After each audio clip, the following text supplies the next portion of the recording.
వీళ్ళందరికీ ఇచ్చినప్పుడు కేవలం 22 సీట్లు, 20 సీట్లు, 30 సీట్లు కలిగినటువంటి వ్యక్తులకే కేటాయించడం జరిగింది. అంతెందుకు, టీడీపీ మొట్టమొదటిసారి పోటీ చేసి గెలిచినప్పుడు వారికి 30 సీట్లు వస్తే 1985-86లో ఏరం అయ్యప్ప రెడ్డి గారిని చైర్మన్గా చేయడం జరిగింది. ఏరాసు అయ్యప్ప రెడ్డి గారిని చైర్మన్గా చేయడం జరిగింది. వారికి అప్పుడు వచ్చినటువంటి సీట్లు 30 సీట్లు. 30 సీట్లు వచ్చినా కానీ వారిని ఆ రోజు పిఎస్సి మెంబర్గా చేయడం జరిగింది, చైర్మన్గా చేయడం జరిగింది. అంతెందుకు, ఇప్పుడు కూడా గడుస్తున్న రీసెంట్ 10 సంవత్సరాల కాలంలో కాంగ్రెస్కి కానీ బీజేపీకి కానీ ప్రతిపక్షంలో సరైనటువంటి సంఖ్యాబలం లేనే లేదు. అయినప్పటికీ కూడా పిఎస్సి చైర్మన్ ప్రతిపక్షానికే ఇవ్వడం జరిగింది. వీటన్నిటినీ ఒకసారి గమనించేస్తే మనం ఏం జరిగింది, ఆ పిఎస్సి అనేది ఎంత ఇంపార్టెంట్ అనేది కానీ మనం ఒక్కసారి కానీ గమనిస్తే 100 సంవత్సరాల పిఎస్సి చరిత్రలో ఒక బుక్ని ప్రచురించారు వాళ్ళు పిఎస్సి తరఫుని. దీనిలో ఎంత గొప్ప గొప్ప వ్యక్తులు ఆ పిఎస్సి చైర్మన్గా ఈ భారతదేశానికి సేవలు అందించారో వారు ఒక్కసారి కానీ చూస్తే మనకి ఎంఆర్ మసానీ గారు, అటల్ బిహారీ వాజ్పేయి గారు, జ్యోతిమయ్ బాసు గారు, కిరణ్ ముఖర్జీ గారు, పివి నరసింహారావు గారు, టిఏ పాయ్ గారు, ఆర్ వెంకటరమణ్ గారు, జస్వంత్ సింగ్ గారు, మురళీ మనోహర్ జోషి గారు. వీళ్ళందరూ కూడా ప్రతిపక్షం నుంచి వచ్చినటువంటి వాళ్లే కదా, సంఖ్యాబలం లేకపోయినా వచ్చినటువంటి వారు. వీరందరినీ ఎన్నుకోవడం ద్వారా మనం సాధించినటువంటి ఘనత ఏంటి అనేది ఒక్కసారి కానీ మనం గమనిస్తే 1980-1990 మధ్యలో ఆ రోజు పిఎస్సి చైర్మన్గా ఉన్నటువంటి చంద్రజిత్ యాదవ్ గారు చైర్మన్గా వ్యవహరిస్తున్నటువంటి సమయంలో స్వీడన్ సంస్థ బోఫోర్స్ కుంభకోణం అని ఒకటి జరిగింది అప్పట్లో. దానిలో 1.4 మిలియన్స్కి సంబంధించినటువంటి అవినీతి జరిగిందని ఆ రోజు నిర్ధారించింది ఇదే పిఎస్సి కమిటీ. ఆ రోజు చైర్మన్గా వ్యవహరించినటువంటి చంద్రజిత్ యాదవ్ గారి ఆధ్వర్యంలోనే ఆ యొక్క కంపెనీ అవకతవకల్ని బయటపెట్టగలిగింది. ఆ తర్వాత 2G స్పెక్ట్రమ్ కుంభకోణం, పిఎస్సి చైర్మన్గా అప్పుడు మురళీ మనోహర్ జోషి గారు ఉన్నారు బీజేపీకి సంబంధించి. వారు తీసుకున్నటువంటి కొన్ని నిర్ణయాల వలన ప్రభుత్వంలో జరిగిన లోపాలను ఎత్తి చూపించినటువంటి అంశాల ఆధారితంగా సుప్రీంకోర్టు 122 టెలికాం లైసెన్సులను రద్దు చేసింది. దాంతోపాటుగా కోల్గేట్ వ్యవహారం 2010లో కోల్గేట్ వ్యవహారం, ఆ తర్వాత కామన్వెల్త్ గేమ్స్లో జరిగినటువంటి అవినీతి కుంభకోణం, హర్షత్ మెహతా గారు ఆ రోజు ఏ విధంగా స్కామ్ చేశారో మనం అందరం చూసాం. దేశ ఆర్థిక స్థితినే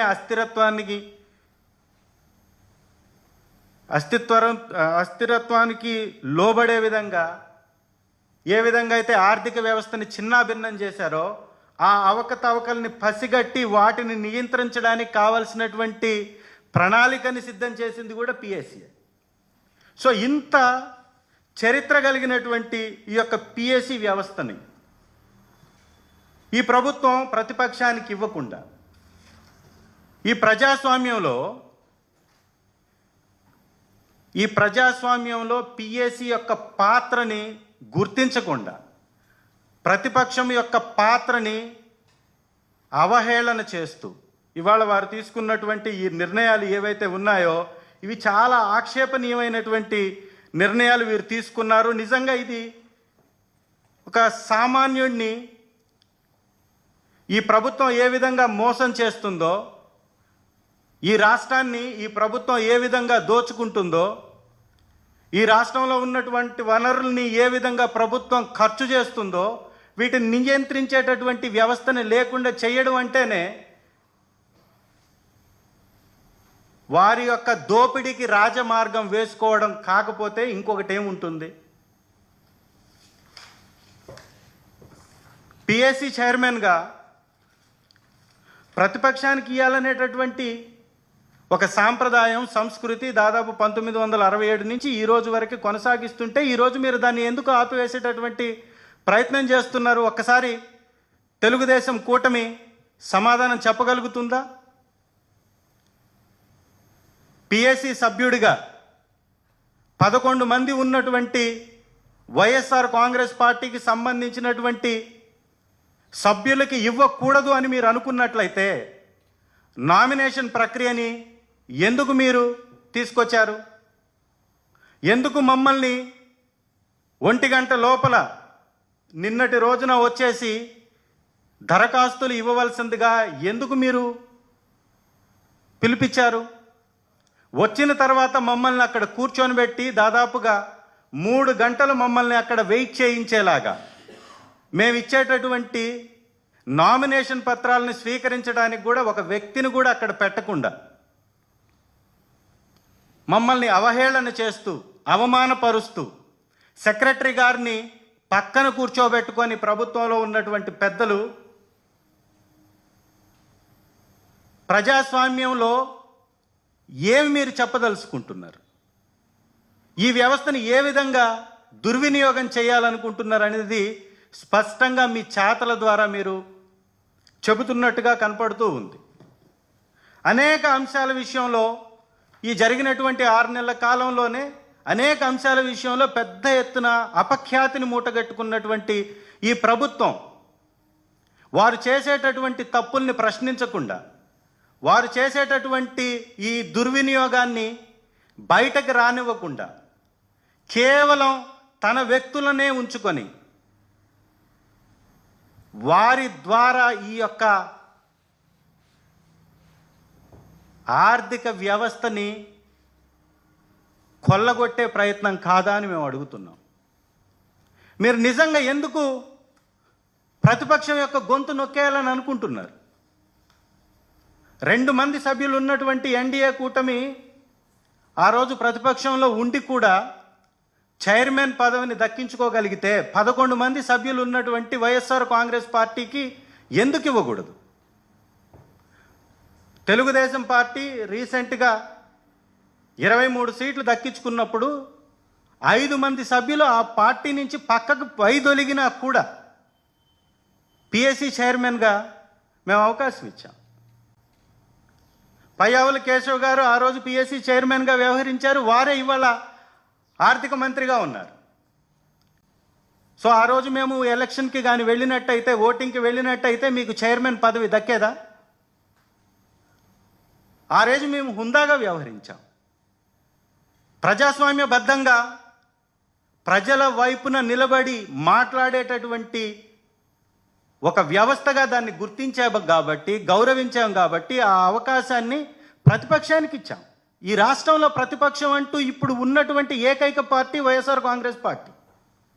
చాలా స్పష్టంగా 1950 జనవరి 26వ తారీఖున తీసుకున్నటువంటి ఆ నిర్ణయం, ఆర్థిక మంత్రిగా ఉన్నటువంటి వ్యక్తి ఆ యొక్క శాఖని నిర్వహించకూడదు అనడంలో ఉద్దేశమే ప్రభుత్వంలో ఉన్నటువంటి వ్యక్తులు ఆ యొక్క శాఖని నిర్వహించకూడదు అనేటటువంటి అర్థం. అంటే మీరు చేసేటటువంటి తప్పుని మీ వ్యక్తి బయట పెడతాడా? చంద్రబాబు నాయుడు గారే చేసే తప్పుని చంద్రబాబు నాయుడు గారికి సంబంధించినటువంటి ఎమ్మెల్యే, ఎమ్మెల్సీ బయట పెడతాడా? జనసేన పార్టీ అధ్యక్షుడు పవన్ కళ్యాణ్ గారు చేసేటటువంటి తప్పుని జనసేన పార్టీకి సంబంధించిన ఎమ్మెల్యే, ఎమ్మెల్సీ బయట పెడతాడా? అంటే బయట పెట్టకూడదు అని మీరు అనుకుంటున్నారు కాబట్టే ఈ వ్యవహారానికి పూనుకున్నారా? సో ఇదంతా కూడా కావాలని చేసినటువంటి ఒక దుర్మార్గపు క్రీడ అనేది మాత్రం స్పష్టంగా అర్థమవుతుంది. ఎందుకు మీకు చైర్మన్గా వేసినటువంటి పెద్దిరెడ్డి గారిని చూస్తే అంత భయం? లేస్తే చంద్రబాబు నాయుడు గారు, కూటమి నాయకులు అందరూ అంటారు జగన్ గారు భయపడి అసెంబ్లీకి రావట్లేదు అంటారు. నిజంగా మీకు ధైర్యం ఉంటే పెద్దిరెడ్డి గారిని చూస్తే ఎందుకంత భయం? వారు చైర్మన్గా వేస్తే వారిని రాకుండా అడ్డుకోవాలని ఎందుకు ఇన్ని కుతంత్రాలు? ఎందుకు పియూసీ మెంబర్గా వేసినటువంటి చంద్రశేఖర్ మీద కేసులు పెట్టారు. ఎందుకు చంద్రశేఖర్ని చూస్తే చంద్రబాబు నాయుడు గారి కుమారుడికి భయం వేస్తుంది? ఎందుకు ఇన్ని కేసులు పెడుతున్నారు? 3 కమిటీలకు సంబంధించినటువంటి సభ్యులలో ఒక్క సభ్యుడిని కూడా ప్రతిపక్షం నుంచి ఎన్నుకోకుండా మీ అధికార కూటమిలోని సభ్యులనే ఎన్నుకున్నారు అంటే స్పష్టంగా ఈ కూటమి ఆర్థిక ఖజానాని కొట్టేయడానికి అనేటటువంటి అనుమానం ప్రతి ఒక్క పౌరుడికి కలుగుతుంది. పర్యవేక్షించాల్సినటువంటి వ్యవస్థని నిర్వీర్యం చేయడం ద్వారా మీ యొక్క తప్పుల్ని ఎండగట్టేటటువంటి అవకాశం లేకుండా చేస్తున్నారు. నిజంగా చాలా దేశాలు కూడా ఈరోజు కూడా కెనడా, ఆస్ట్రేలియా, యూకే, అంతెందుకు పాకిస్తాన్లో కూడా ప్రతిపక్షం నుంచే పిఎస్సి సభ్యుడు చైర్మన్గా ఎన్నుకుంటారు. ఎందుకు ఈ ప్రక్రియని వారు ఎన్నుకుంటారంటే ప్రశ్నించేటటువంటి గొంతు ప్రజల పక్షం నుంచి ఉండాలి. ప్రజాపద్దుల కమిటీ ఇది. పేరులోనే ప్రజలు ఉన్నారు దీనిలో. ఇవాళ మీరు ఆ పేరులో ఉన్నటువంటి ప్రజల్ని దూరం చేస్తున్నారు ఈ కమిటీకి. పక్కనున్నటువంటి బంగ్లాదేశ్లో కూడా ఇదే వ్యవహారం నడిచేది. రీసెంట్గా తాలిబాన్లు ఎప్పుడైతే రూలింగ్లోకి వచ్చారో, తాలిబాన్లు వచ్చిన తర్వాత మాత్రమే వారి యొక్క పిఎస్సిని ప్రతిపక్షానికి ఇవ్వడం మానేశారు. అక్కడ తాలిబాన్లు ఇవ్వకపోతే ఇక్కడ తెలుగు తమ్ముళ్ళు ఇవ్వకుండా మానేస్తున్నారు. అంటే మీరు కూడా తాలిబాన్ సాగించినటువంటి పరిపాలననే సాగించాలనుకుంటున్నారా? ఈ రాష్ట్రాన్ని మీరు మరో పాకిస్తాన్ గానో ఆఫ్ఘనిస్తాన్ గానో తయారు చేయాలనుకుంటున్నారా? ప్రజాస్వామ్యాన్ని ఖూనీ చేయాలని అనుకుంటున్నారా? ప్రజల పక్షాన పోరాడేటటువంటి గొంతుని లేకుండా నొక్కేయాలని అనుకుంటున్నారా? ఇదే మీ విధానమా? ఇదే మీ రాజకీయ నీతియా? ఇదే మీ యొక్క పార్టీల యొక్క హుందాతనమా? ఇవాళ మీరు తీసుకున్నటువంటి ఈ పదవి, మీరు మాకు రాకుండా చేసినటువంటి ఈ యొక్క పదవి ప్రజల కోసం మాత్రమే మేము అడుగుతున్నాం. మీకు ఇన్ని పదవులు పెట్టుకొని, ఈ విధంగా ఇంతమంది ఎమ్మెల్యేలని పెట్టుకొని, ఇంతమంది ఆర్థిక మంత్రుల్ని పెట్టుకొని, ఇంత వ్యవస్థని పెట్టుకొని కూడా చిట్ట చివరికి ఈ యొక్క చైర్మన్ పదవి కోసం కూడా దాసోహం అన్నారు అంటే మీకు ప్రజాస్వామ్యంపై అస్సలు గౌరవం ఉందా? ఒక్కసారి ఆలోచించుకోవాలని మనవి చేసుకుంటున్నాను. అన్నిటికంటే ఇంపార్టెంట్గా ఈ రాష్ట్రంలో సాగుతున్నటువంటి ఈ విధ్వంసాన్ని ప్రజలకి చేరవేయడం వారికి ఇష్టం లేదు. ఇదంతటి కారణం, ఇవన్నీ చేయడానికి కారణం సంప్రదాయాలకు తిలోదకాలు ఇచ్చి, వ్యవస్థల్ని మేనేజ్ చేసి, వ్యవస్థల్లో ఉన్న వ్యక్తుల్ని మేనేజ్ చేసుకొని, మీడియా వ్యవస్థల మీద తొక్కివేసి అణచివేసేటటువంటి కార్యక్రమాలను తీసుకొని, సోషల్ యాక్టివిస్టుల మీద కేసులు పెట్టి, ప్రతిపక్ష ఎమ్మెల్యేల మీద కేసులు పెట్టి, ప్రతిపక్షంలో ఉన్నటువంటి అపోజిషన్ పార్టీ లీడర్లందరి మీద కూడా కేసులు పెట్టి, ఇదంతా ఎందుకు చేస్తున్నారంటే కేవలం ఒకటి, ఈ రాష్ట్రంలో ఏ యొక్క పథకాన్ని అమలుపరచడం ఇష్టమే లేదు. ఏ యొక్క పథకాన్ని అమలుపరచడం ఇష్టమే లేదు. అమలు పరిచితే ఆర్థికంగా దోచుకునే అవకాశం ఉండదు. కాబట్టి ఆ వ్యవస్థలన్నింటినీ నిర్వీర్యం చేసేసి, ఒక్క పథకాన్ని కూడా అమలుపరచకుండా ప్రజాధనాన్ని కొల్లగొట్టడానికి అనేటటువంటి అనుమానం ఈ రాష్ట్ర ప్రజలందరిలోనూ ఉంది అనేది మాత్రం స్పష్టంగా కనపడుతుంది. వీటన్నిటినీ ఒక్కసారి కానీ ఈ రాష్ట్ర ప్రజలు అర్థం చేసుకుంటే దళితులపై కూడా ఏ విధంగా దాడి జరుగుతుందో ఒక్కసారి గమనించాలి.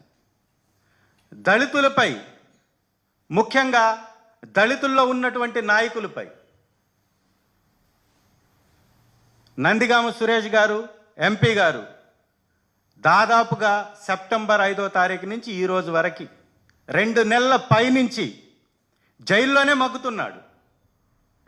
ఏమి ఘోరాలు, ఏమి నేరాలు చేస్తే మీరు ఆయన ఆ విధంగా ఆయనపై కక్ష సాధిస్తున్నారని అడుగుతున్నాం. వారికి కుటుంబం లేదా? చంద్రబాబు నాయుడు గారు కుంభకోణంలో అరెస్ట్ అయి కేంద్ర వ్యవస్థలు దానిలో ఆర్థిక దోపిడీ జరిగిందని నిర్ధారించి అరెస్టు చేస్తే గగ్గోలు పెట్టి రోజు వార్తల్లో చూపించినటువంటి ఈ మీడియా వ్యవస్థలకి ఒక దళిత బిడ్డ కనపడట్లేదా? 70 రోజుల నుంచి జైల్లో మగ్గుతుంటే వారిని పట్టించుకునేటటువంటి బాధ్యత లేదా? ఇదేనా ఈ కూటమి నీతి, ఈ కూటమి ప్రభుత్వం యొక్క వైఖరి? నాపై కేసులు పెట్టారు అంటే ఈ దళితులకు ఇచ్చేటటువంటి ప్రాధాన్యత ఇదేనా మీరు? కాబట్టి ఇది కూడా దళిత జాతి గుర్తుంచుకోవాలి. చంద్రబాబు నాయుడు గారు కూడా గుర్తుంచుకోవాలి.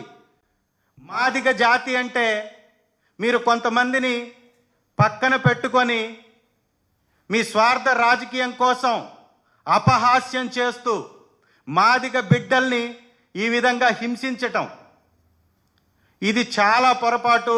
దీనికి ఖచ్చితంగా జాంబవంతుల వారసులుగా దెబ్బకు దెబ్బ ఖచ్చితంగా తీస్తామని మీకు మనవి చేసుకుంటున్నాం. ఈ విధమైనటువంటి వివక్ష తగదు. ఒక కమ్యూనిటీ మీద మీరు చూపించేటటువంటి ఈ వివక్ష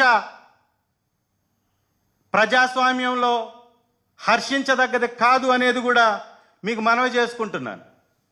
చంద్రబాబు నాయుడు గారు ఈ పిఎస్సి వ్యవహారంలో ఒక్క మాటను మాత్రం ఖచ్చితంగా ప్రూవ్ చేశారు. లేస్తే చంద్రబాబు నాయుడు గారు అంటారు కదా, నేను 1999-95 నాటి ముఖ్యమంత్రిని అని. వారికి చేతనైనటువంటి వెన్నుపోటు రాజకీయం ద్వారా ఆ రోజు ఏ విధంగా ఎన్టీ రామారావు గారిని అయితే దించారో అదే విధంగా అదే రకమైనటువంటి వెన్నుపోటు రాజకీయంతో ఇవాళ పిఎస్సి నుంచి వైఎస్ఆర్ కాంగ్రెస్ పార్టీని దూరం చేశారు. ఆ రోజు అది నందమూరి కుటుంబం మిమ్మల్ని క్షమించుండొచ్చు, కానీ పోరాటాల పురిటిగడ్డ అయినటువంటి తెలుగు జాతి మిమ్మల్ని క్షమించదు అనేది మాత్రం స్పష్టంగా చెప్తున్నాం. ఏ వ్యక్తి కూడా దీన్ని హర్షించడు. ఇది ప్రజాస్వామ్యానికి ఒక గొడ్డలు పెట్టు లాంటి అంశమని మీ ద్వారా మనవి చేస్తున్నాను. Thank you very much.